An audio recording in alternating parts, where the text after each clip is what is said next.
कान को सुनने से पहले उसे अपनी संवेदनशीलता खो देनी चाहिए। बात तो वही आँख वाला ही एग्जाम्पल तो दोबारा यहाँ रिपीट हो रहा है। हाँ, है सही, रिलेटेड है, सही पकड़ा आपने। कैसे? अगर आप जैसे मान लीजिए आप कोई बात सत्य कह रहे हैं लेकिन वो कटु शब्द में होंगी, तो पहले मैं वो कटुता को पकड़ूंगा। बहुत अच्छा, बहुत अच्छा। Very good. मैं उसकी बोलने के कि तरीके को पकड़ूंगी। हाँ, आपने भी उसकी वैसे बात पकड़ा। जो मेरे हित में है या नहीं है उसके बारे में बाद में सोचूंगी। हाँ, उसका रस बाद में देखो आप, जो उस बात की तो ऑथेंटिकेशन सही देखो। क्या है, मुझे सही पहले क्या हाँ करना चाहिए? हाँ, पहले क्या करना चाहिए? कि जो कई बार हमारा कान संवेदनशील तो है, लेकिन हमें ये नहीं पता कि कान हमारा संवेदनशील किस लिए है, उसका प्रारंभिक कार्य क्या है। किसी भी ध्वनि को, ध्वनि नाद या अनाहत नाद, कोई भी तरह की नाद हो, किसी भी नाद को वास्तविक रूप में स्वीकार करके कानों द्वारा ग्रहण करना, यही कान का सही काम है। तरीके से ग्रहण करना, जैसा है वैसा है ग्रहण करना, बस। अच्छा हाँ, ये कान का सही काम है। अगर हमारे में सरगम होती सा रे मा पा दा सा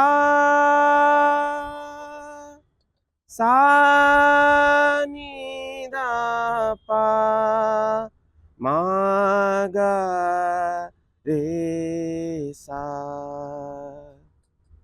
तो जितने लोग हैं सबने क्या ऐसे ही सुना होगा जैसे मैंने गाया? नहीं। क्यों? कानों की अशुद्धता। कुछ को ये अच्छा लगा होगा, नहीं अच्छा लगा, कुछ को नहीं अच्छा लगा होगा, कुछ को कुछ भी लग सकता है। क्यों? क्योंकि उन सबकी मनोदशा अलग अलग है। कान सबके एक है, एक ही संगीत चलता है, ध्वनि भी एक है, ध्वनि भी एक है, नाद वही है। टीवी चलती है, घर पे लड़ाई होती है रिमोट के लिए, गाना बज रहा नहीं, दूसरा लगाओ, तीसरा लगाओ, गाना तो गाना है। अगर कान शुद्ध है सबके तो सबको एक साथ सुन लेना चाहिए ना।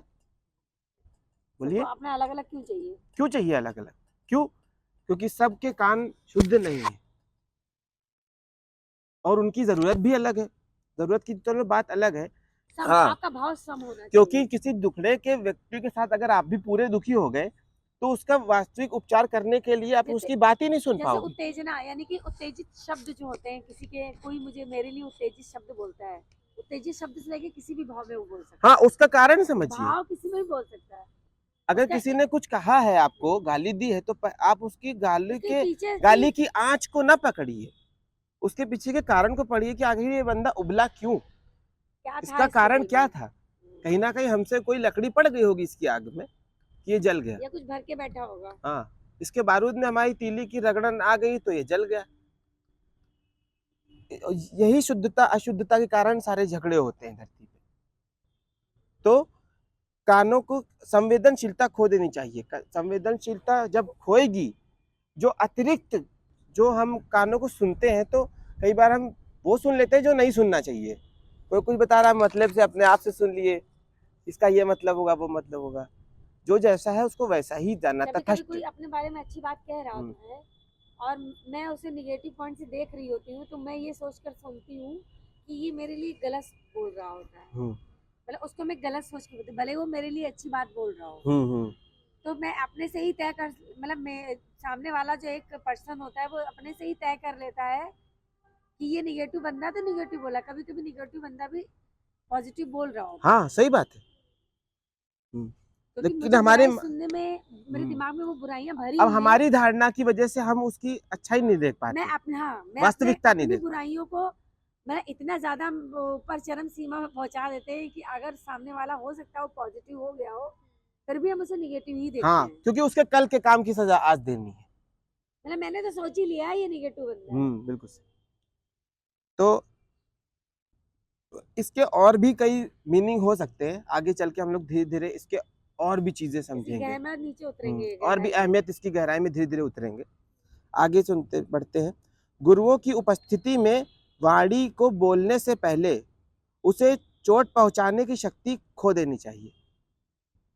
बताए कोई, एक्सप्लेन कोई करेगा? इसका मतलब यही है कि गुरुओं की क्या, फिर से क्वेश्चन क्या? गुरुओं की उपस्थिति में वाणी को बोलने से पहले उसे चोट पहुंचाने की शक्ति खो देनी चाहिए। क्योंकि मुझे ऐसा लगता है कि जब सामने वाला कुछ बोल रहा होता है, तो हम जो है मतलब उसको एक इस तरह से सुने कि मतलब अंदर उसको जो हम अंदर अपनी धारण कर रहे हो, यानी कि जो हमारे गुरु गुरु बोलते हैं, गुरु हमेशा कड़ू ही बोलते हैं और सत्य ही बोलते हैं। अगर किसी साधक के सामने हम बैठे हैं तो वो हमें जो जो भी बोलेगा वो मुझे देखकर बोलेगा, वो ना ही मेरी अच्छाइयों को देखकर बोलेगा, ना ही मेरी बुराइयों को देखकर बोलेगा। तो मतलब उस चोट खाने की जो अंदर जो एक मतलब हमने बना लिया है कि अंदर हमें इसके बोलने से, यानी कि किसी ने मेरे लिए अच्छा बोला, मैं एक्सप्लेन नहीं कर पा रही हूँ। कोई बात नहीं, आप कुछ आदित्य जी कहना चाहेंगे? बढ़िया है, सही चीज़ तो है। हाँ, वो धीरे धीरे पहुंच रही थी, आप बताइए। सर इसी में थोड़ा बोलिए। नहीं, जैसे आपने जो बोला कि किसी के बोलने से पहले हमें जो है वो कुछ चीज़ों को मतलब निगेटिविटी हटानी, बेसिकली मैं सिंपल भाषा में निगेटिविटी हटानी चाहिए। आप किसी को चोट नहीं पहुंचाना चाहते। अगर अजय कुछ बोल रहे हैं मुझे, तो अगर मैं उनके तीर के सामने अपना तीर चलाऊंगा तो बात पहुंचेगी ही नहीं मेरे तक। पहली बात ये। Very good. और दूसरी बात ये होती है कि अगर आप, मैं इस पे जब इन्होंने पहली बार बोला तो मैं इस पर काफ़ी देर तक सोच रहा था, तो मैं क्या बोल क्यों रहा है ऐसे। कहना चाहिए कि गुरुओं के खिलाफ, गुरुओं के अगेंस्ट क्यों, गुरु सबके सामने ऐसे ही बोलना चाहिए। भाई अभी अगर हम इससे सीख रहे हैं, मान लो कि हमारा कोई भी गुरु है, अगर हम उससे सीख रहे हैं तो सिर्फ उनके खिलाफ क्यों, अपने छोटे के खिलाफ भी बोलेंगे उसी तरीके से, बड़ों के खिलाफ भी बोलेंगे। लेकिन उसका आंसर मुझे तुरंत मिल गया कि हम सभी अपने आप में गुरु और सभी अपने आप में चेले हैं। बिल्कुल, वेरी गुड, है ना? बहुत। तो मैं ये मान के क्यों चलूँ कि सिर्फ गुरु मेरा ये है, गुरु तो मेरा ये भी है, गुरु तो मेरा खुद भी है। क्योंकि तो वो ये चीज़ें होनी संसार ये चाहिए। बनाया अगर परमात्मा का है तो उनका सारा बच्चा उतनी पावरफुल है, क्यों? सही बात। हर बच्चे में किसी की परमात्मा की पावर शक्ति है, प्रकट है, किसी की तो किसी अप्रकट की, है। हाँ, बस किसी की प्रकट है, किसी पोटेंशियल सब में है, पावर कितना एक्सप्लोर प्रकट, करता हाँ है बस वही। वो उसकी वो डिपेंड अपनी करता शक्ति है। को कैसे जागृत करके समाज के सामने लाकर और उसको लोगों में बांट सकता है, ये उसकी क्वालिटी पे सही बात। डिपेंड है। ये इतना कर पाए हैं क्योंकि इन्होंने बहुत अपने पे काम किया है, बहुत दिनों से कोशिशें कर रहे होंगे तब यहाँ तक पहुँचे। तो मुझे लगता है कि हर इंसान को मतलब समभाव से सबको देखना चाहिए, यानी कि गुरु को हम रिस्पेक्ट, उसकी वाणी को हम सुन पा रहे हैं, या अपने से बड़े की वाणी को हम सुन पा रहे हैं, अपने से छोटे को नहीं सुन पा रहे हैं, तो छोटे को भी सुनना चाहिए। सही। तो छोटे को हम छोटा मान के खुद गलती कर रहे हैं। हम्म, बिल्कुल सही। वो भी अपने कुछ अभिमान की पूर्ति करने लगते हैं जब भी हम उसी के किसी लिए को, छोटा सा हाँ, ये क्यों मुझे बता रहा है, नहीं? क्योंकि बात तो छोटी बड़ी नहीं होती, वो तो किसी की मुंह से भी सच निकल सकता है। जो समझाए वो गुरु ही होता है, जो कुछ सिखा दे वो गुरु है। उसमें छोटा बड़ा नहीं सिखा है, दे। बिल्कुल सही। ज्ञान कैसे भी मिल रहा हो तो लपेट लेना चाहिए। बारिश चाहे छोटे बादल से हो चाहे बड़े बादल से, पानी तो सब एक ही है।